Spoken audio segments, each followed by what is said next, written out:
What I'm about to teach you today will help you take your Brawl Stars skills to the next level whether you're a pro or a noob, so stick around. What's up guys, my name is Z. I've been playing Brawl Stars for over a year now. Today we're going to be talking about what I like to call the attack vector effect. I'm not entirely sure what you guys call it, but meh. You guys probably know that chasing a long ranger is dumb since their attacks will hit you but yours will never hit them. But did you know that it works the same way for short rangers? To kick it off, take a look at this example with two Edgars.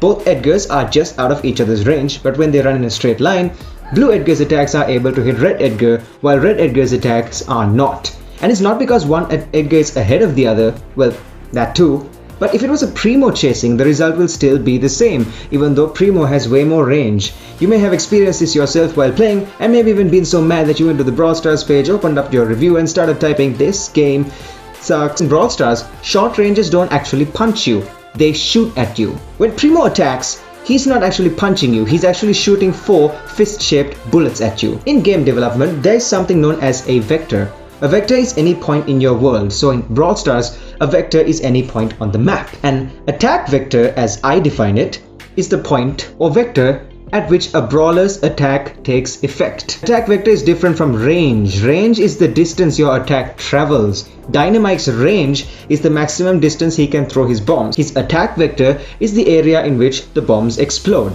Get the idea?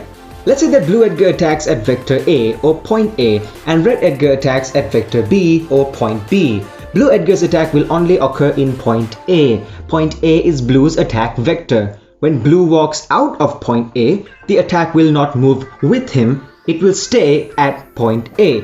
But red Edgar is moving into point A. So effectively, red is walking into blue's attack vector and therefore blue's attack. In the same way, blue is moving away from red's attack vector, so it will never hit him. This works the same way for other short-range brawlers like Primo and Rosa. I like to call this the attack vector effect. Basically, an attack will occur at the vector or point where the button was pressed. Even though Primo is moving, each punch will only happen in their individual attack vectors. This is why Edgar can defeat El Primo in a chase, even though Primo has much larger range than Edgar, simply because Edgar is not inside Primo's attack vector, but Primo is walking into Edgar's attack vector. This effect applies to all non-throwers from Edgar to Primo to Piper and Nani. So you would ask, well Z, how do I know my attack vector, or how do I know an enemy's attack vector? It's pretty simple really. When you aim, the translucent shape that appears showing you where your attacks will go, that is your attack vector. Anything within that shape will get caught to your attack. So, how do you avoid being a victim of this effect? Well, it depends on who's fighting who.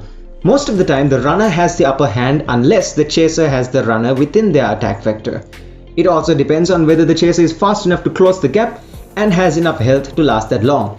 The success rate varies based on the brawlers used, but are always dependent on movement speed, range, and hit points.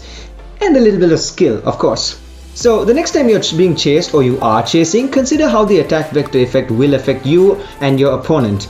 If you can correctly use this information, then you'll be winning 1v1 chases in no time. As always, thanks for watching. If this information helped you in any way, leave a like, subscribe, and check out one of these other awesome videos next.